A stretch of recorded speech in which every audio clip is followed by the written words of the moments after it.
Episode 5 of the Dr. Tottenham podcast. We are at Dr. Tottenham. That is at Dr. Tottenham. I am at Ztronch with a Z. Timma is at at TIMMAH621. And Vass is at VCOM1. Dan is on the move, right? He's on his way to sunny Spain. So we'll see him probably next week. You can find us just about everywhere you can find a podcast. We're also on YouTube. We'd love you to subscribe. We really appreciate your reviews. Keep them coming. We appreciate your questions. Keep those coming as well. Transfer window discussion. We have another signing. We have another last name to butcher the pronunciation. I'm going to say he's proper Irish, so he's Doherty, right? Or is he, Vass? Is it Doherty? Doherty? What is he? Doherty is Doherty? is how I understand it. So that's what I'm going with. Well, Timmy, we got Steve. Hey, we got Steve McGrath at DJ Steve McGrath says it should be pronounced Doherty, D-A-W, not Doherty. So you guys are confusing the fuck out of me with all these names. I don't know. I thought it was Doherty, and then now you guys are saying Doherty, and someone's saying Doherty. It probably should be. I mean, because it's spelled Doherty, so that is Doherty, right? I mean, if it was Doherty, it'd be spelled differently, wouldn't it? I have no fucking idea.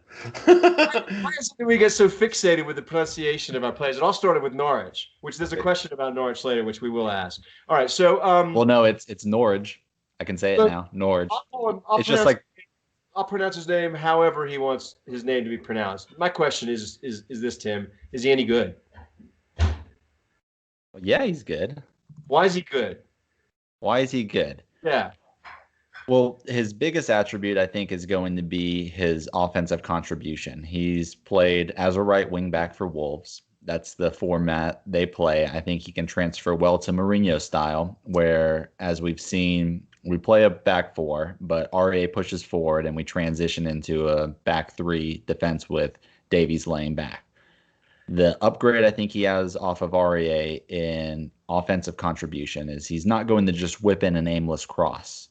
That's the problem with Aurier is I think we give up so many of our attacking opportunities when he just whips in a cross and nobody's in there to receive it. Doherty is going to take the ball into the box. He will try and find a pass on the ground to a player. And so I think some of these opportunities are going to have higher conversion rates than they have in the past with him. You look at his stats for bringing the ball into the box, no defender had more touches in the opposition box than him last season. He actually had more touches in the box last season than Kevin De Bruyne did. So that kind of illustrates it for you. Now you look at his contributions on goals and assists. The only right back who's had more over the last 2 seasons overall competitions is going to be Trent Alexander-Arnold. So that can tell you what he's going to give you from an offensive contribution. Now defensively, I think he's an upgrade, one, because of his height. He's 6 foot. He has the aerial presence. He's going to win aerial duels, and he's going to be able to defend better on set pieces than Aurier. He's not going to be, as I think we'll see in the Amazon documentary, you've seen those clips that have come out before its release where Mourinho tells Aurier that he's scared to death or whatever he says about him defending on set pieces. Well, I don't think you're going to have that with Doherty. And the biggest thing I think from him, because I think him and Aurier are going to be very similar in they're not pure defenders. They're not a true right back defender. They're going to get forward a lot. But with him, he comes from, a humble past. He's come up with Wolves from League One through Championship, through Premier League. He's going to push forward, but you're not going to run into those situations like you had Lamela yelling at Aurier to get back and him just walking. He's actually going to put in the effort to track back, which a lot of times, unfortunately, we saw Aurier didn't do, and he was caught out of position. And so I don't think you're going to have that with Doherty, but they're very similar in the style of play. I just think overall Doherty is an upgrade, and I think that's what you want with transfers. So that's why I'm happy with it, is I think this is a player coming in that is going to make us better, and that's what I wanted with this. Sammy, I was on the ledge this week. I was ready to step off. I was pissed. This one's caused me to walk it back a bit.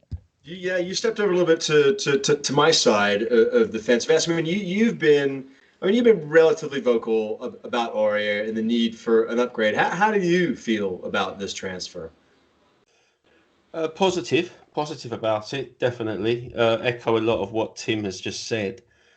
My only slight concern is, I guess, is I haven't seen too much of Doherty from a defensive standpoint.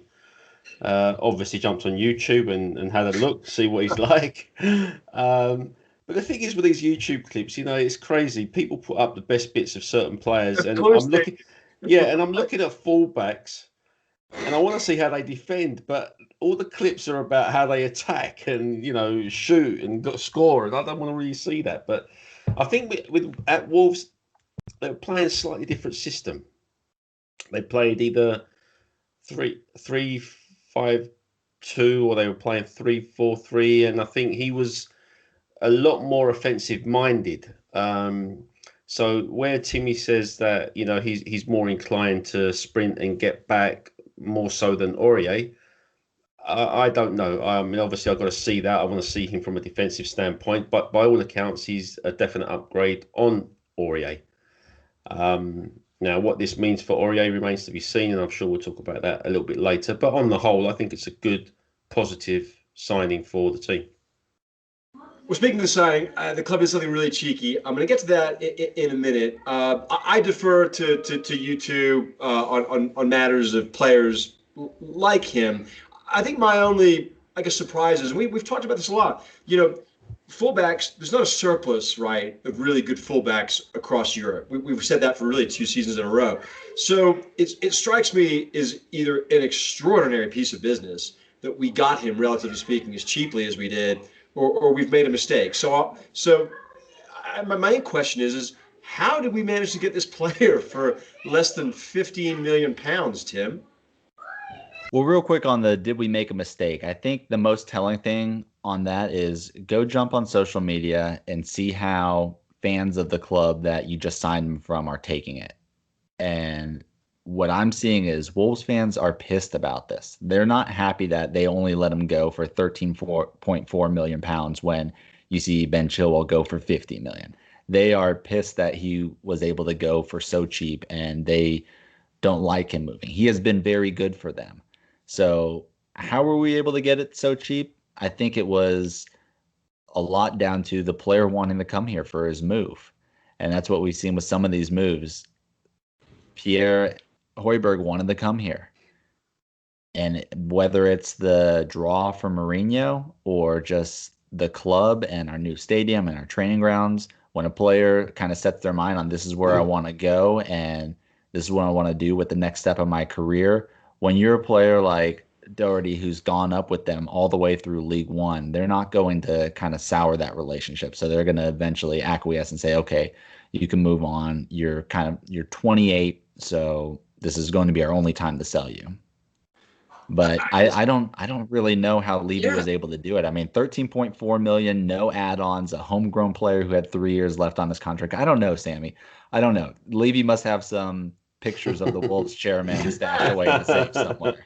So, think of it this way. I'll run this to Vass. I mean, Vass, if the roles were reversed and he was our player, what would we be selling him for? Oh, we wouldn't be happy with 13.4 million, that's for sure. I can promise you that. Yeah, I mean, we sold Kai Walker-Peters for 12 million for Christ's sakes, right? So we've got this guy just £1.5 million more, and he had 3 years left on his contract. I really don't get it. Maybe because he's 28? Maybe that had something to do with it. Did Wolves want to maybe just reward him and not stand in his way because he's been with them for so long and came up through the leagues? Really don't know, but and real quick, Vass, I'll tell you, there's no injury scare on this. It's not that he's carrying an injury that we don't know about. He has been a very set player for them for 2 years now, playing pretty much every game for them. So this isn't a situation of a long-term knee injury that's going to flare up for us. If there's an injury, it's going to be something new. So that's not why we've been able to get him for this price. Yeah, look, I'll be the first to admit I don't know a whole lot about him. I know there's a lot of good players in that Wolves team. They certainly punched above their weight. I assume he's a full international. Is he Irish or is he from Northern Ireland? He's Irish. He's Irish, and he's full international, I suppose, right? Yeah. So Yeah, he is. look, I mean, just by his body of work that we've seen, statistically, it just seems like an extraordinary, almost too good to be true. I think the one thing there's a resounding theme, at least with the signings that we've had thus far, is Premier League experience and leadership. And it seems like you've got three players without really huge egos that really are about getting the business done. So at first blush, it seems like a pretty extraordinary signing. So I mentioned that the club did something a bit clever to address some concerns about the player, and I don't know whether concerns is really the fair word to use. But did it bother you, Vass, that he's a pretty big gooner, and what do you think of the club and how they addressed it and how they announced his signing today? Now, the fact that he's an Arsenal fan didn't concern me, if I'm totally honest. I saw Why it. not? Why wouldn't that? And Who did it? for Who people did it to be wound up, concern? is it okay for people to be wound up about it? There were a few people that were wound up on social was media. too There wound were, up. I yeah. was wound up about it. I mean, Dan was Who, wound who up was about who it. who was wound up? There we go. Yeah, Dan. Yeah, Someone not Dan, with us today was wound up. Dan didn't like it, but I just look. It's a business, and these guys treat it as a business. The whole, I mean, if I remember correctly, Justin Edinburgh came from a Gooner family before he joined, and God rest his soul, but the man was proper Spurs by the end of it. We've had others as well, Johnny Jackson, and I don't know. I'm sure there were others too. So I don't worry too much about that, to be perfectly honest. I expect them to give everything once they're wearing the shirt, and they wouldn't be here otherwise. So it is just something to have some banter over, really. The fact that he was a gooner, Well, that's the question. All right. So I loved it. I loved it, Sammy. Do you think he's no longer a gooner, Timmy? No, of course not. He's no longer a gooner because he wouldn't. No, he's going to play for the club. And, we brought up Dan earlier because I was having a little go at Dan earlier this week when he was upset and showing us the tweets from 7-8 years ago. So I asked him today how he felt about it. And Dan said he absolutely loved it. And it was something that the player needed to own because it would have been a problem if you just sweep it under the carpet and don't bring it up. So I think the club handled it in a very good way. And I thought it was hilarious. It was a great video. I thought it was great. It's sort of, you got to pardon the expression, but it sort of takes the ammo out of people's gun, right? That he's an Arsenal fan. So, but I'll ask you. Okay, Tim, I want to ask you this: if Arsenal called you tomorrow and said we want to make you chief legal counsel, how are you going to feel about that? Nah, dog, I'm good. I think it's different. Are you like racing down to Islington, or are you going to say no? No, I'm good. I'm good. Pass. Hard pass for me. Yeah. Damn it! Why can't I get you to take a stance? Because that's something my stance is already clear on. All right. I don't know. I have taken a stance. I'll speak on it briefly. My love for Spurs is so strong, right? It would be like being asked to marry a different woman, right? And I understand what you're saying, that look, this is professional, but I don't know. I don't know that I would be really quick to do that. He seemed really enthusiastic about this signing, which, to be fair, struck me as a bit odd for a guy that is very, very, God love him, was very, very open about expressing his passion for the Gooners. So it's a bit odd, but look, I mean, we took in what's his face, who was the captain of Arsenal. Actually did quite well. Yeah, I mean, yeah. So I mean, it's not like these are uncharted territories. It was a bit strange, but kudos to the club and the social media captains that put out that production. I thought that was pretty clever. All right. Just one thing on that as well. I mean, those tweets of his, they from 2013. If I'm correct in my thinking, wasn't he at Bury at the time or somewhere like that? And he's probably never in a million years thinking, he's going to be making it to the Premier League. Never mind, Tottenham Hotspur, for example. So it's just stuff that players do, and but it was great. That video was absolutely great. It was really great. Deleting that tweet. And the good thing of deleting that tweet, it triggered a whole load of Arsenal fans. Did it? Okay, so it was good. What was the feedback there? I didn't go in to see it, but I know there were a lot of people commenting about how Arsenal fans got triggered Somebody said that Spurs admin on the social media went out with a fishing line and they came back with a trawler. So that's kind of give you an indication of what the responses were. I thought it was pretty cool. Look, I think it spoke to his character, as Tim said. Everybody owned it. I think that there's a certain sense of humility that a player has to show when he's going to, willingly play along with that. And as I watched the interview of him, he just seems like a really down-to-earth guy. In fact, from a personality and kind of character perspective, he struck me as sort of a Davies kind of guy, or sorry, Davis kind of guy. So, look, by all accounts, this should be a great signing, a proven player, leadership, a humble guy, the right price, somebody that should come in and fill in. We move on and we get, net positive money likely which is just crazy to me. We're going to go ahead and sell Serge Aurier and probably pocket at least 10 million pounds relative to what we've spent on Doherty. All right. So, it seems like for the most part, listener feedback in the comments that we got on the player seems to be rather constructive, and I would say generally agree with us. So, Not So Skinny Pete, he's at Not So Skinny Pete, go figure. He says, solid homegrown Premier League experience right back for not a lot of money. Don't see what's not to like, and I think we kind of agree with him. Miami Shore Spurs, at Smallest Spur. Love it. Really impressed me anytime I watch Wolves. We had a comment on Facebook from, I love this name, Dionysus Amadou. It just sounds like a proper footballer, like from Yeah. It really does, yeah, like multiple crossovers. He's only third in chances, I think, as Tim pointed out, in chances created by fullbacks in the Premier League since 2018, behind Arnold and Robertson, who's definitely better than Aurier when defending. Okay. He's looked really good every time I've seen him this year for 12 million as a steal. And you're right. Ben, we talked about this. Ben Chilwell for 50 million versus a player that, at least statistically, for the last couple of years appears a better player for 13 is pretty extraordinary. I do have one question. Oh, you know what? Actually, I think we got this from Craig Emanuel, which I think is a really good question.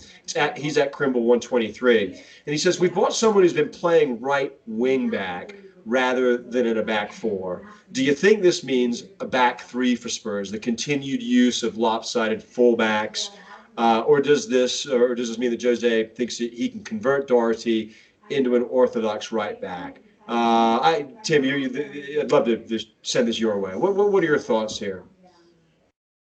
I think it fits the style that Mourinho's been playing, which is a back four, but highly attacking from the right, and it converts into a back three when we're attacking. I don't think he's going to try and convert him into an orthodox right back because he's 28. You're not converting somebody at that age to do that. He's going to play his style, which I think fits pretty much exactly what Aurier's been doing. So I think it's kind of a like for like. I'm not concerned with it. I think we'll persevere with the lopsided fullbacks. I don't know why that would be a concern. The concern is that our attempts haven't been fruitful when we're doing that. And I think a lot of that's due to the service that's coming in from the person who is playing fullback. I think it's going to be different, and we're going to see a different style of attack with Doherty where it's not going to be that aimless cross. You go back and you just look at his highlight video that I think Wolves put out. All those assists he has, they're not coming in as crosses. A lot of them are passes on the ground to a player for tap-ins. Harry Kane is going to have so many tap-ins, and you're going to hear the opposition supporters bring in the tap-in merchant all over again this season, and I'm going to love it. He's going to have so many tap-ins.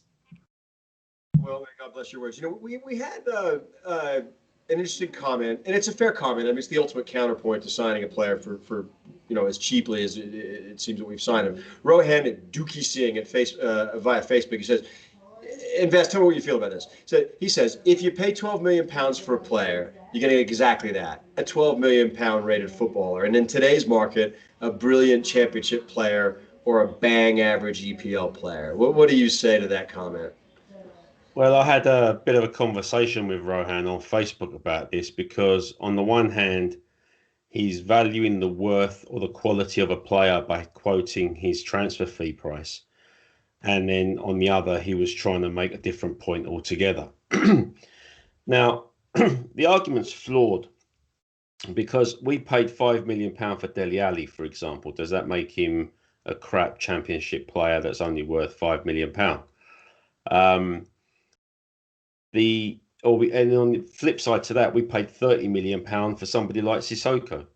who's a French international, Premier League experience. Watch yourself. And yeah, okay, I'll be careful.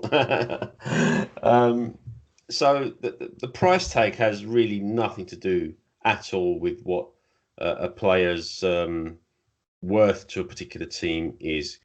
Mourinho's obviously seen something in this guy, and the fact that we got him in the end for 13.4 is a bit of a steal. And as Mourinho said today, he said something along the lines of, "I hated playing against this guy, and I'm glad I won't have to play against him anymore." So that should be that, really. That should tell you everything. Who said that? Well, Sorry, I didn't hear. Jose said that. Yeah. Really? Yeah. And let me say one thing on Rohan's comment is at the very end he says a brilliant championship player, bang average EPL player. Well, you look at Doherty over the last 2 seasons in the EPL, and he's been at a lot higher quality than bang average. Just what we talked about earlier, his number of assists and goals. He's higher than that already. So I think that argument's flawed when you just look at his work over the last 2 years. If anybody who's played fantasy football these last 2 years knows that Doherty puts up the points, and that's really where I know him from. I don't know much about his defensive contributions because I'm not watching Wolves week in and week out. I only watch him when he plays against us and he scores, like he did in April or March or whenever it was. But when you're setting your lineup, he was one of the top producers in fantasy football these last 2 seasons, just from goals and assists. So that's kind of really where I know him from. Well, look, I mean, I'll just leave it at this. I mean, I can't ever, most, I mean, you guys, a lot of respected pundits, I mean, by just the naked eye, I mean, this looks like an extraordinarily good piece of business. But for all of those points that you've just made, especially in this day and age where revenues are so tight, I just can't understand. It's still lingering in the back of my mind why they sell them so cheap. They sell them so cheap. But, I guess we're going to find out. So it's either going to be an extraordinary piece of business or we got what we paid for. I mean, but you know what, and Vass, I think you made excellent points. I mean, what did we sign Ndombele for? What does that mean, right? I mean, exactly. You're right. I get what you're saying. So let's see. So transfer recap, yeah? Wait, hang on. No. Oh, yeah, let's talk about Aurier. Yeah, I missed about. Harsh Mishra, he's at Simply Wink. He asks, makes a comment, an upgrade on Aurier, but he says, anybody is an upgrade on Aurier, which I don't think is terribly fair. But he solves our HG issue for cheap, while also giving us a reliant Premier League experienced option in his prime. If we don't utilize the next 2 seasons of Ben and someone younger, then it's really of no use. So I guess, it solves the right back situation, right, Tim? Well, that depends. Because if Aurier's going out, I think we're still in the same exact situation we've been in with only one real right back. And if that right back goes down, we're fucked. So I think it solves the situation right now as it stands.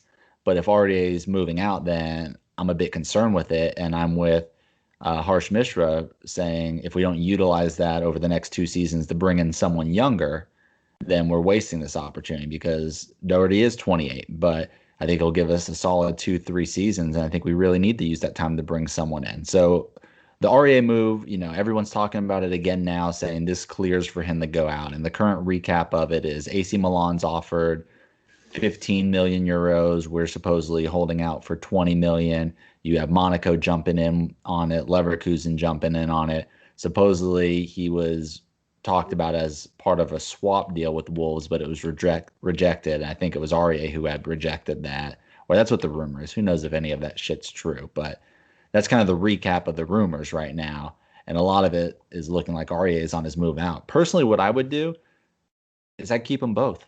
Well, that's my next question. I wanted to ask you. I mean, what do you think? And I think I want both of you to talk about this. I mean, is there a distinct possibility that we keep both? And let's talk through the benefits of keeping both. Tim, you first, and then Vass. Well, I think the possibility is there is a real possibility we keep both because if nobody's going to meet our valuation of them, why are we going to let them go? I mean, we literally just swapped KWP for Doherty. That's what it was.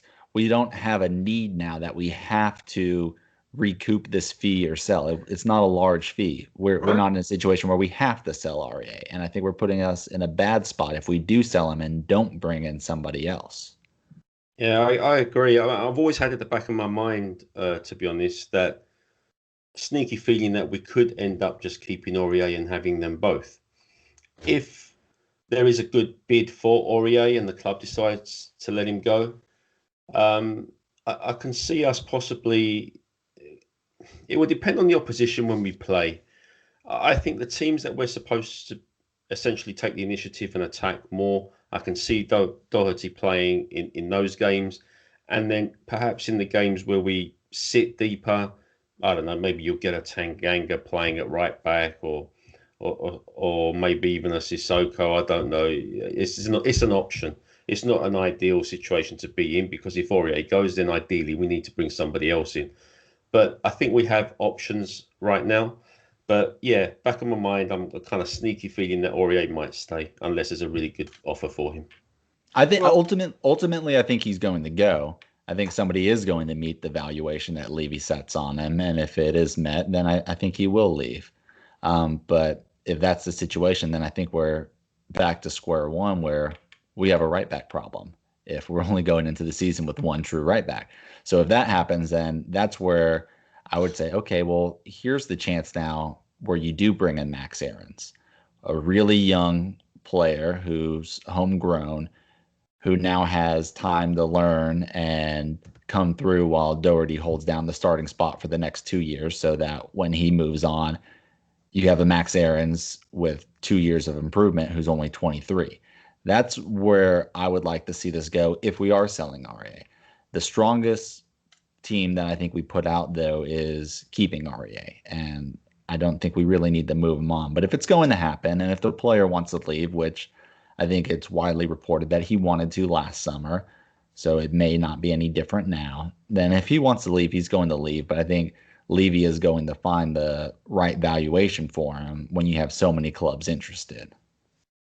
So let's identify sort of the permutations here, at least the options that we have. If we sell him on, it's probably likely that we're not going to go and get, a younger player. I mean, two transfers for the same position in this kind of environment, I think would be strange. So let's just say that I'm right there. That would leave us, our backup options at right back is going to be what, Tanganga and Jedson, yeah? Guess so. Jedson's been playing there in the preseason. And Foyth will be there if he stays. If he stays, yeah. So I'm gonna jump well ahead in the question, because Harsh Mishra, he's at Simply Wing. He asks, Vass, I'll ask you, what is a Jedson? What is he? Yeah, In not your eyes sure. so far? Well, look, I said in the first preseason friendly when we played, who did we play? Ipswich. Yep. I thought he did really well. In the second preseason game against Reading, he was okay. He sat a lot deeper in that game, it seemed like. But he's still so right-footed. But I suppose that's the nature of the position. I don't know if he's comfortable there yet, to be perfectly honest. And it'd be a shame if we're trying to shoehorn him into the right-back slot when this kid's got some other talent in some other position, and we've still to see it. I haven't really figured Jedson out yet. I don't know about what Tim thinks about him. Well, a Jedson is a jack of all trades and a master of none. That's what he is right now, because we simply don't know where he's going to play. Yes, he looked good at right back against Ipswich, but it was Ipswich. I think he looked pretty poor against Reading at right back and actual defending situations. He got beat on a few occasions. One of them, I think, was in our own box that he got beat against Reading. So his defending was pretty poor in that game. Then when we played against Birmingham, he started off as a number 10 and killed pretty much every attack that came through him. There was a situation where he passed to Sessegnon on a one-timer, and it was just misplaced and went out of bounds. There was another situation, I think just a few minutes after that, where he had another misplaced pass, I think, to Lucas. It was to Sissoko. So twice within a span of a couple minutes, he passes the ball out of bounds. And so when he was expected to be that creator in the number 10 role, he didn't create anything, and it killed our attack.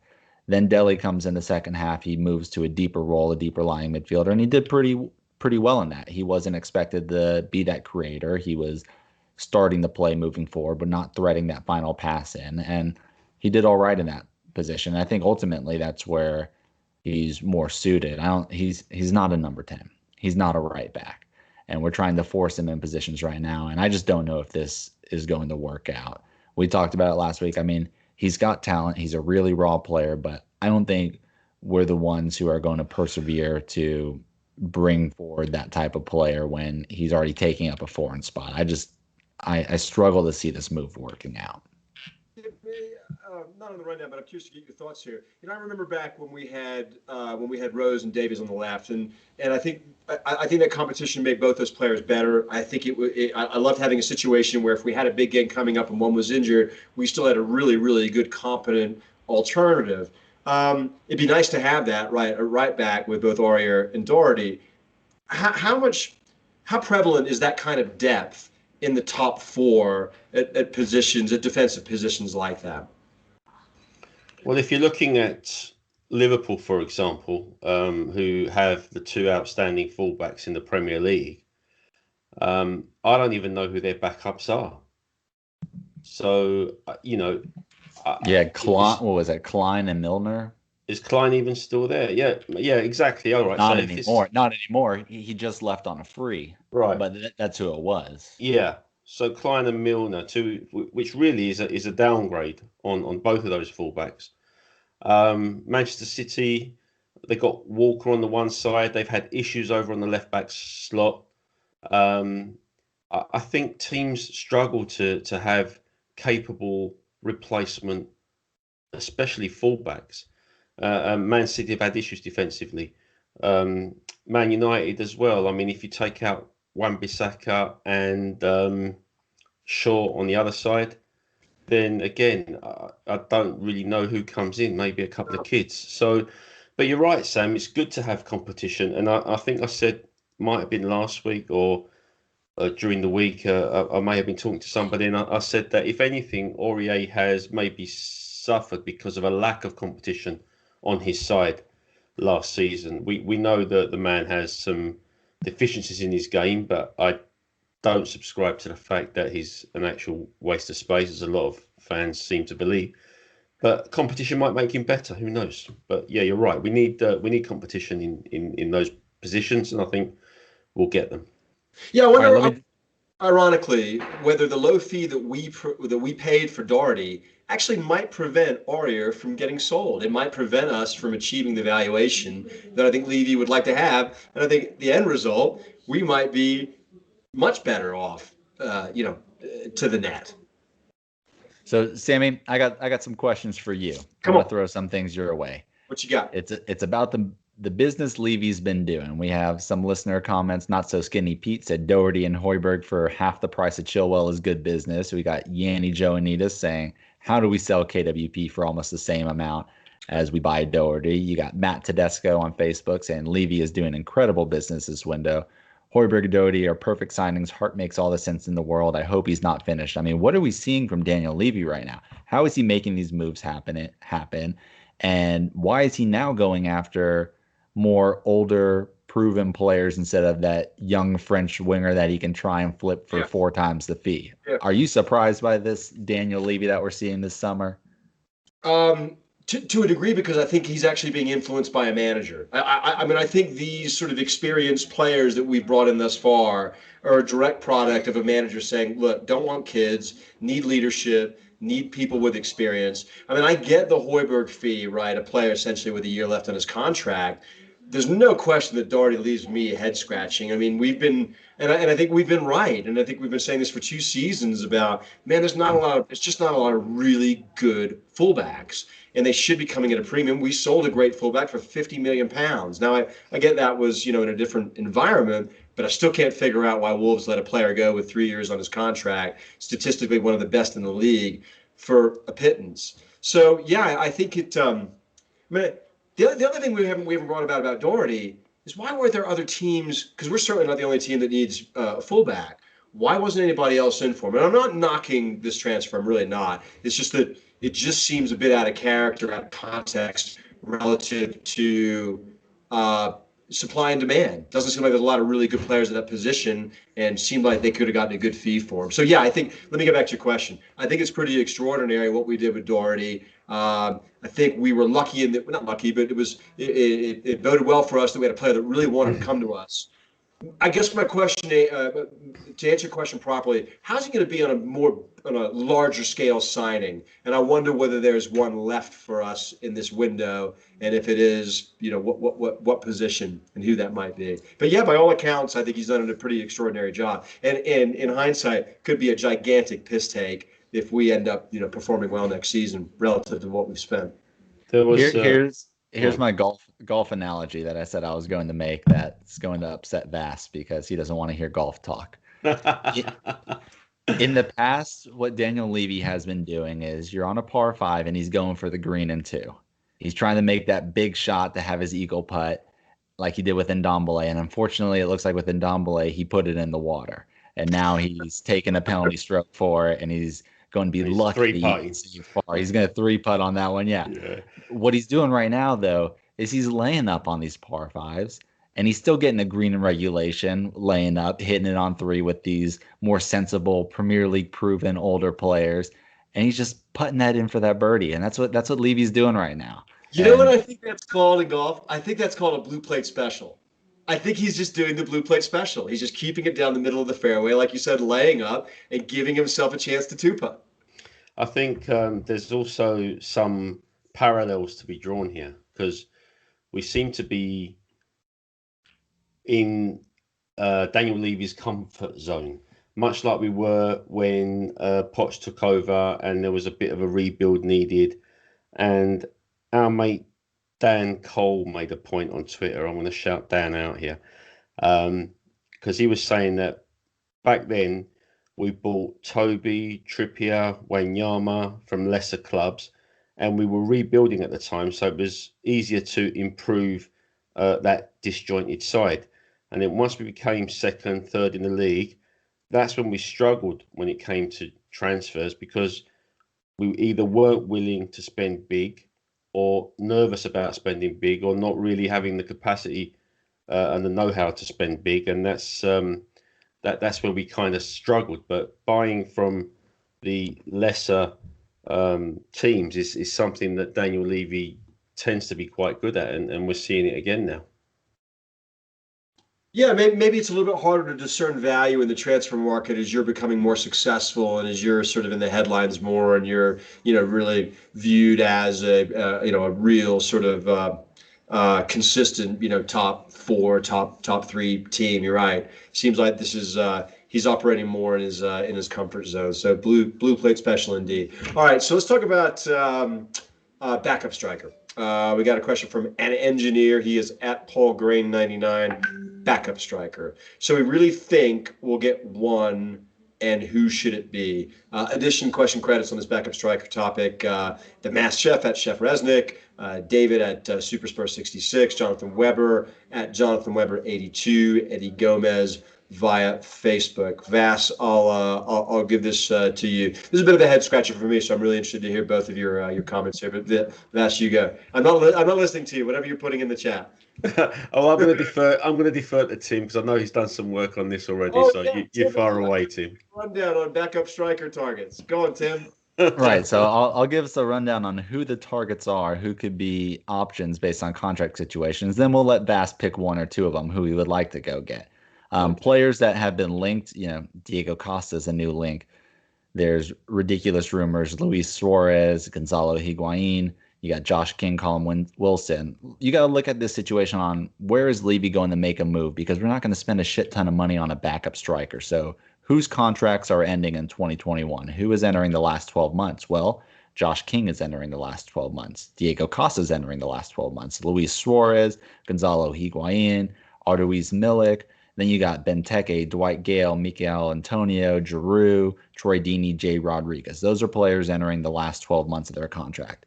If you're looking at players who will have a little bit left in the tank to give you more than 1 or 2 years, well, that's Josh King at 28. That's Arkaduiz Milik at 26. If you're looking for older proven players, that's going to be Gonzalo Higuain he's turning 33 in December. He has experience with Mourinho, and that's going to be Diego Costa, turning 32 in October, experience with Mourinho. That's going to be Luis Suarez, the oldest of the bunch, turning 34 in January. But those are your players whose contracts are ending soon. So I think that's going to be where the targets are in this situation. You're not going to just be spending that money on the backup. So Vass, of those targets, who are you interested in? Leo Messi. I mean, I would. Yeah, all right, Sam. No, I would.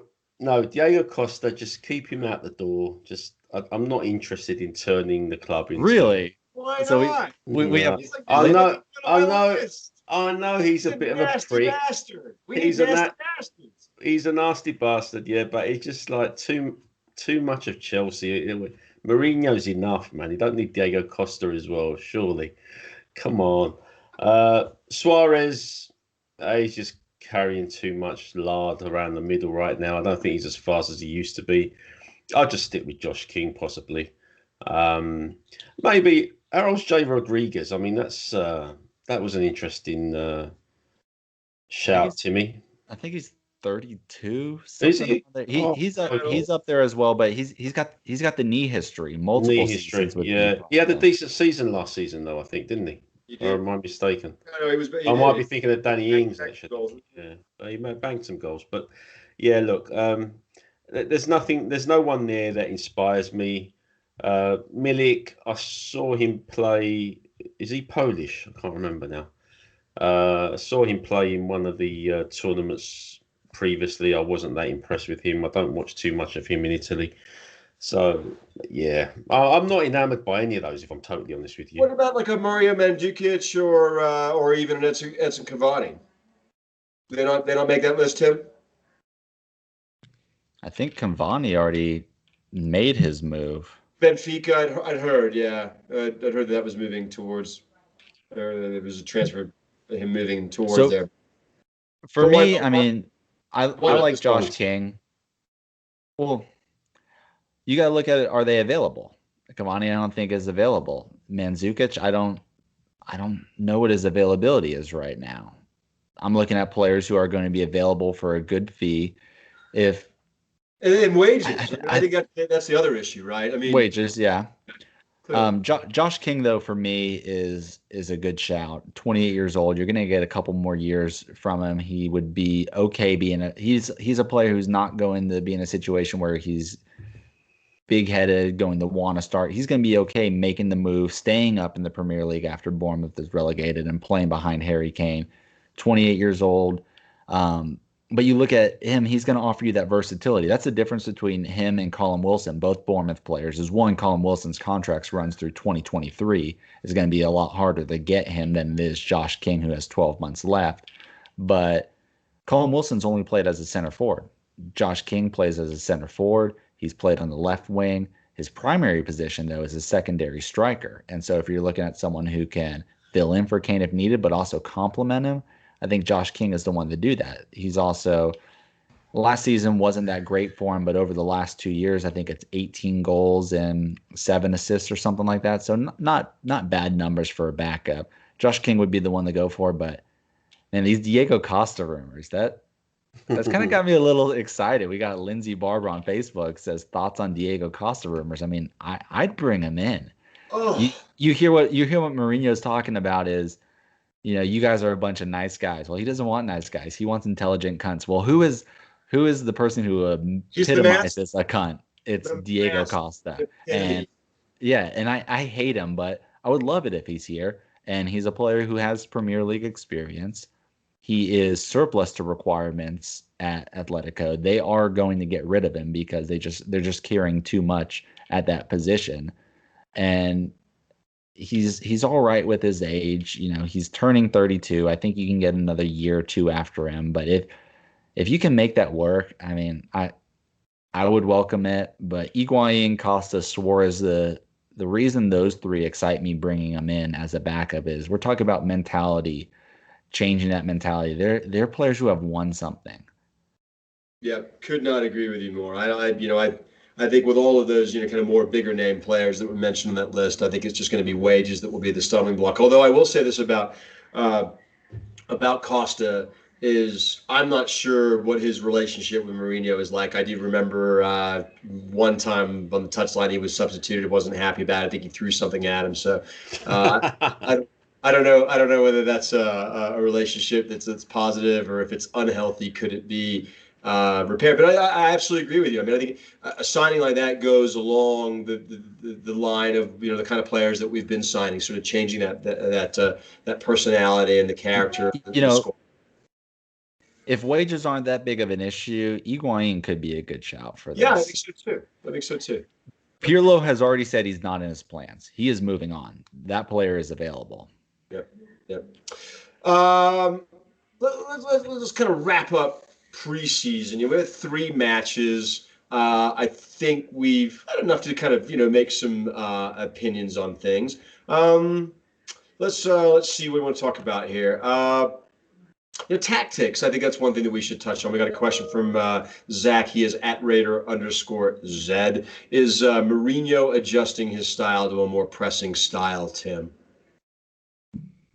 I think that's the easiest thing you can see from these matches is that the team itself, not just one player, but the team as a whole has been pressing a lot. And one of the biggest takeaways from the Reading match, it's about an hour in and things are kind of settling down. It's preseason. Mourinho and Sacramento get off the bench and start screaming at players to press. And, Alistair Gold's the one he wrote an article on it. So if you haven't read that article, go back, check it out. But I think that is the clearest thing to see from these games is we are doing a more pressing style. And so hopefully for us as supporters, that's going to mean more exciting football to watch. And I thought it was just going to be, it was because it was against Ipswich.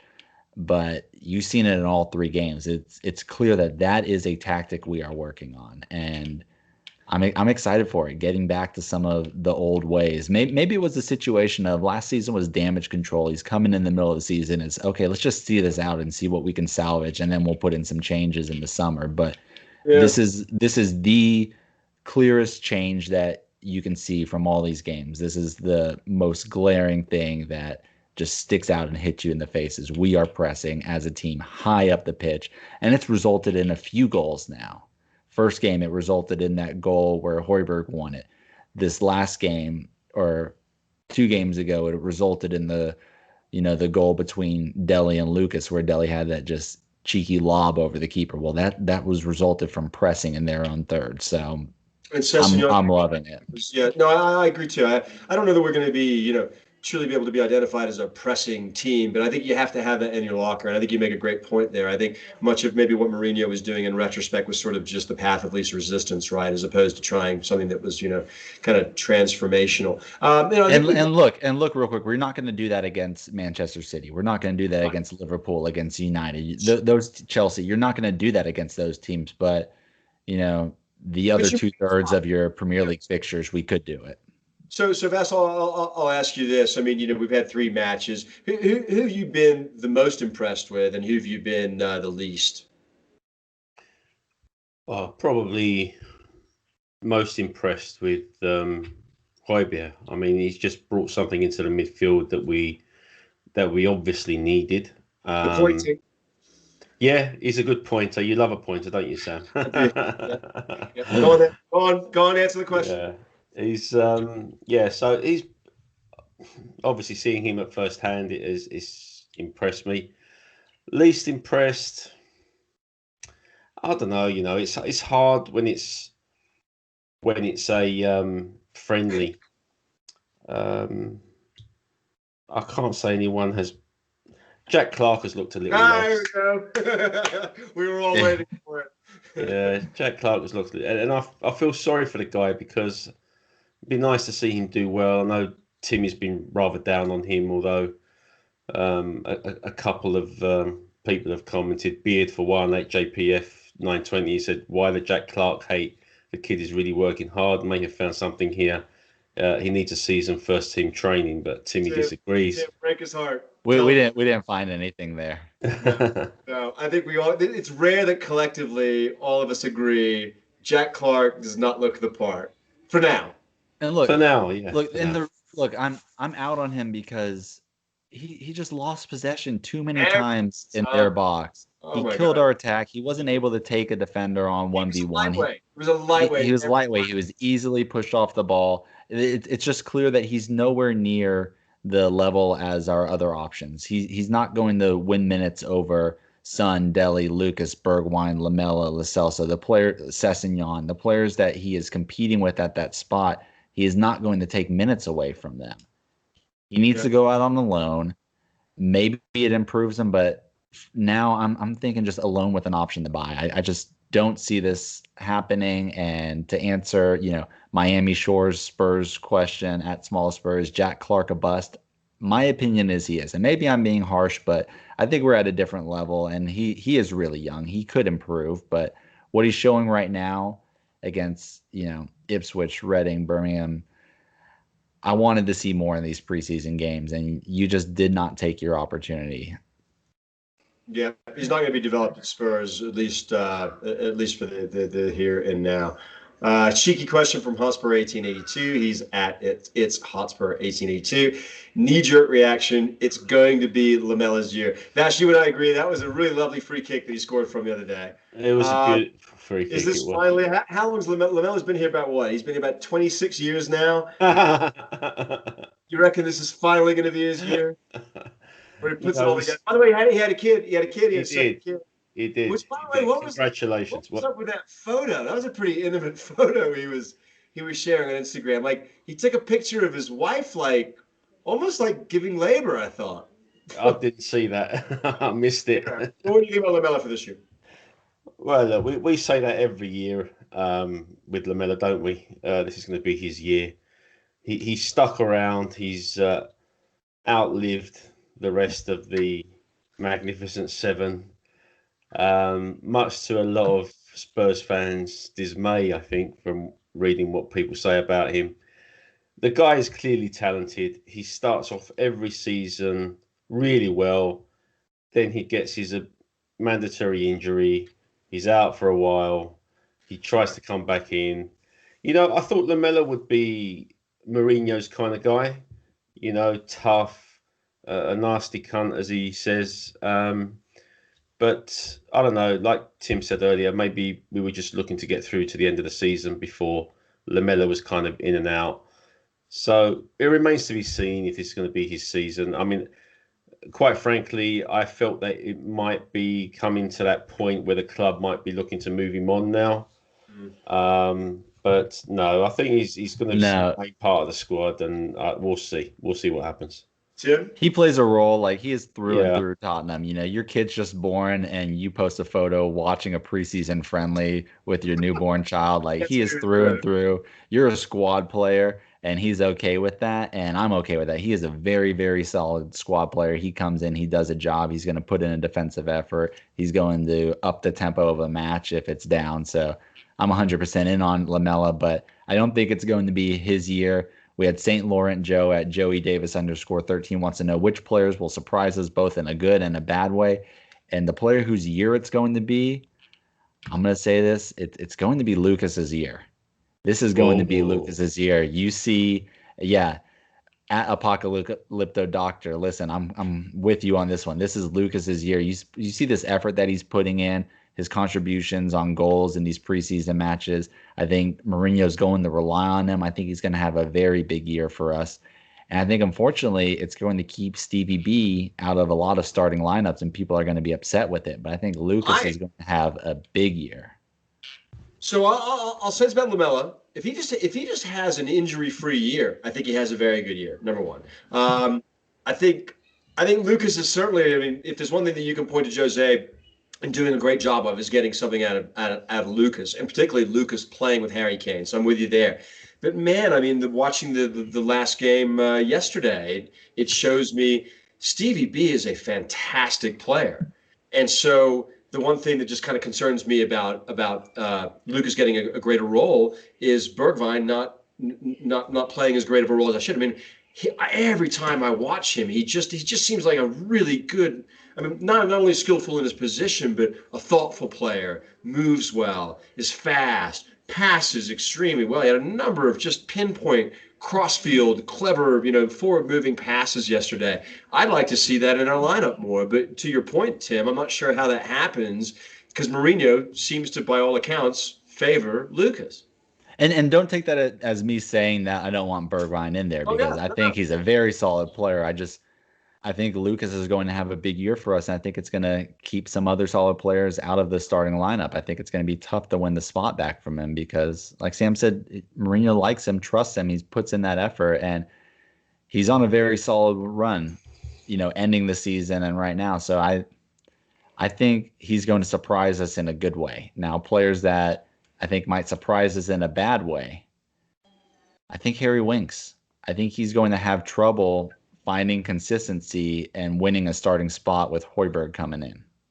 I think that's going to push him to a bottom of the depth chart, and I think it's going to surprise us in a bad way. And I don't want it to. And this is not me trying to be down on Harry Winks, but if there's a player that I think would be a surprise to take a step back, I think it might be Winks, just because his game time looks like it's going to be limited with this new addition. I've got something to add on that. I suspect it might be Sissoko rather than Winks. That's how I see the midfield shaping out. But yeah, time will tell. At least Mourinho has options now. Yep. All right, let's move into some quick fire questions. Here we go. And I got a personal observation. Let's be faster on our quickfire questions. All right, here we go. Dustin at Debo 1980. With reports of the Amazon Tottenham store collaboration, do you think this has a long-term impact on the club? Naming rights, exclusivity agreements, Vass, go. No, you answer that one, Sam. That's a finance question. I saw the headline. I didn't read into it. I don't know. I mean, I suppose commercial revenues, shirt sales are great. I don't know that we really make that much money off of just the implicit sales themselves, as the publicity. So just having Amazon as a distributor for that sort of, branding exploit, I suppose, is a good thing. There's nothing that says that because we're going to have a Tottenham store on Amazon, that Amazon are going to have our naming rights. Anybody who's putting two together is coming up with 5. Just let it play out. Let's see. Next question. Yeah. All right. Keith K at K Club Keith. What player is most likely to get a pet? I love this question. Tim, what player is most likely to get a pedicure on a regular basis? Well, that's an easy answer. It's Lamela. Has to be. So let me give you the quick background, Sammy, on why this came up, because we have a Spurs supporters PGA fantasy group, and we're in a WhatsApp chat, and we were talking about taking a golf trip eventually once this all clears up in places that had a spa. And, I'm talking about, I love the spa. I'll go and get monthly massages. I'm a man enough to admit that I'll get a pedicure. Treat yourself. I have no problem admitting that. And so that's where it came up. And I don't think Vass is down for the spa treatment, but that's where it came up on. I don't mind a massage, mate, but you can leave the pedicures. I'm not into it. You've never had one. You've never had one. Don't knock it before you try it. Would you get a pedicure? Who, Sam? Sam. Yeah, Sam. You know what? I haven't had a lot of them. I did one once. I think I did it with my wife, and I kind of enjoyed it. I kind of enjoyed just like the relaxation part of it. But here's what's weird. I'm staying in a place where we've been here almost 2 months. We'll be here 2 months next week. And it's got a jacuzzi. I've been in the thing like twice. I don't know what it is. I get weirded out by that stuff. So anyway, I don't know. All right, here we go. Quick fire. Beard. No, I'm not talking about my hair. Terrence Mott, Facebook. Which member of the pod will be the first to take the skywalk, and which member will never do it? I'm scared of heights. I'll never do it. Well, I can add to this because I'm booked in to do it on the 19th of September. Are you really? Yeah.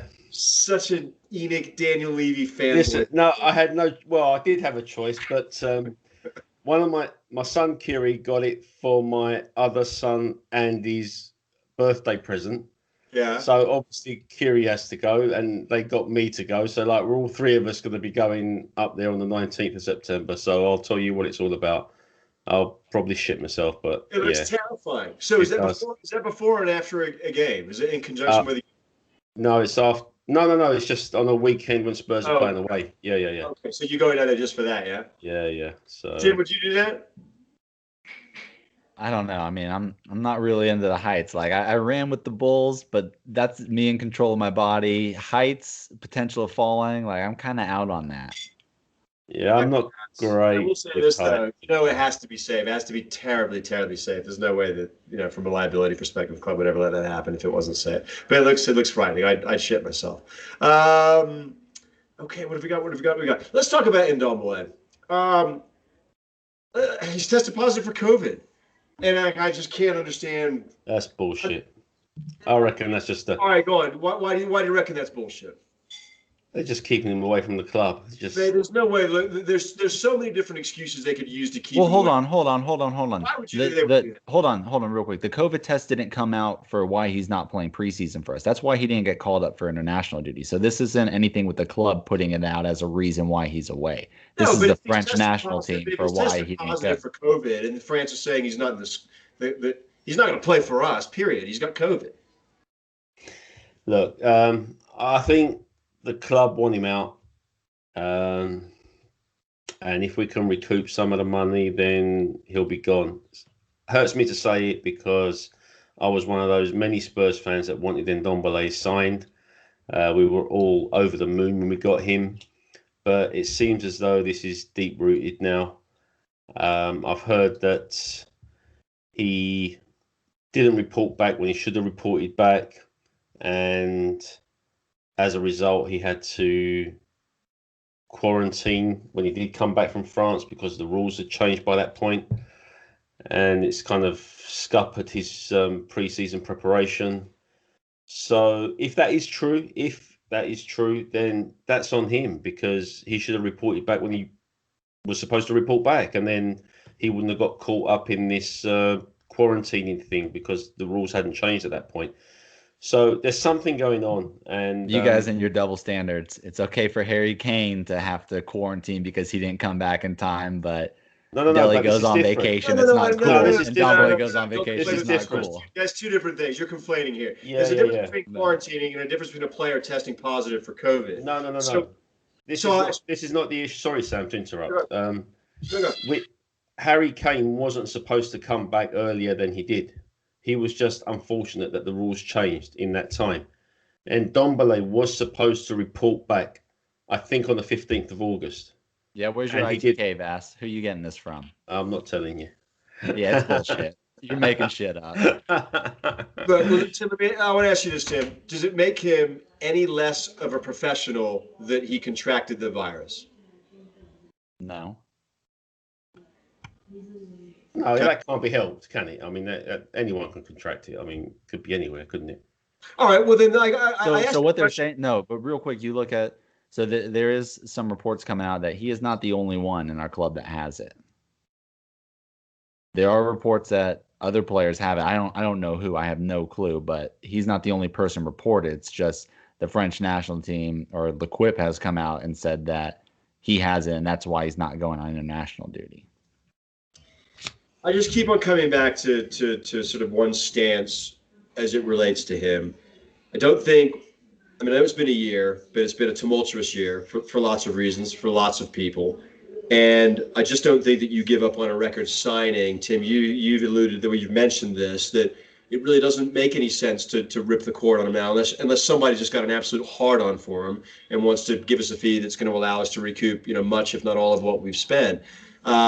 I think if we have a great manager, we're supposed to spend time, we're supposed to spend care, we're supposed to figure out, what's the catalyst, what's the spark. But maybe I wonder whether a manager wants to move on, but Levy doesn't. I don't know. I guess the prevailing thought here is if there's a big enough fee, he's gone, and we'll get a player as a result to make up for him. That fair to say, Tim?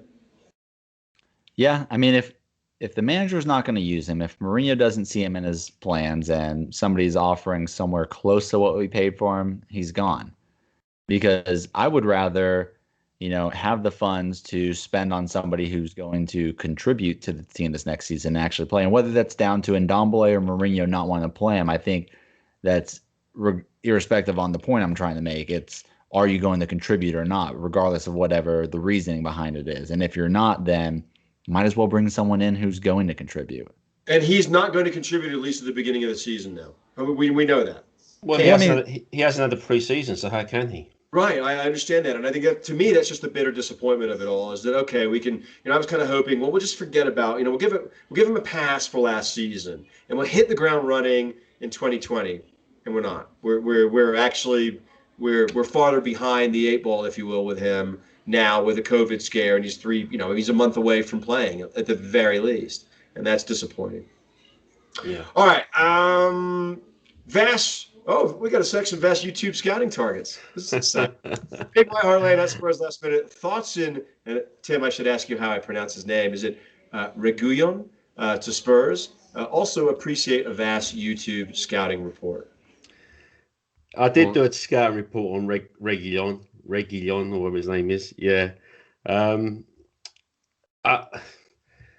like the guy a lot, especially going forward. Dribbles the ball really well, makes good passes into the box, creates opportunities, scores goals. Defensively seems to be okay, but I just hear that we're not going to be signing a left back. So if that's true, then it's not going to be a starter. But yeah, I certainly like to see Reguilon at Spurs for sure. Have you seen anything of him, Tim? I haven't seen much on him. I just know that he played a big role on loan last season in helping, go through and win Europa League. But aside from that, I haven't watched the matches, and I haven't done my YouTube scouting, so I don't really. Vass, I want to ask you, when you're doing YouTube scouting, are you influenced at all by energetic music? No, that pisses me the hell off. It really does. Really? Why do people do that? You can put all these clips and they put shit music like to it. Techno, like EDM. It doesn't give the appearance that the player's faster than he is, or something like that. No. Some guys get it spot on with the music, and it sort of goes. Other guys, they put these videos together, and it's just a noise in the background that it shouldn't even be there. I'd love to take a video. In fact, could you yourself watch it? 5-minute YouTube clip, because I want to see whether you're you're doing this while you're watching it. No, I'm not doing that, mate. No. Listen, before we leave, we're not going to answer this question. We're going to acknowledge this question, but we think that it's probably better that we ask the question next week as we sort of preview the season. But Eddie Gomez at Facebook asked us to sort of talk through a potential starting 11. We'll table that for next week. Shout outs and close. Do we have anything we have missed? Anybody we want to shout out? Lots of good questions today. Keep the reviews coming. Timmy, what do we got? We got anything before we leave, before we close? I don't have anything else. I'm excited again. Before today, we were coming into this episode, and I was going to be sad suckfest pity party along with Sam. And you had a bit of a purple patch, didn't you? Oh no, is purple patch good or bad? I forgot. No, purple patch is good. So he didn't have one of those. Okay, we need more of those. Sorry. Yeah. He was going for a Debbie Downer period. He came into the chat full on super Sammy. He was. I was blown away. I was like, man, I got a new gang member. He was like, fuck Enoch. He was so weak. All it took was a 14 million pound transfer, and he's back to old habits. Anyway, I'll just say this, and guys may surprise people. Maybe, just maybe, this manager is beginning the process of putting his identity on this team. We'll see. I'm intrigued by this season. I'm intrigued by the season. It's going to be interesting for sure. And before we close, just do go and subscribe to our YouTube channel. Do leave us a review on iTunes.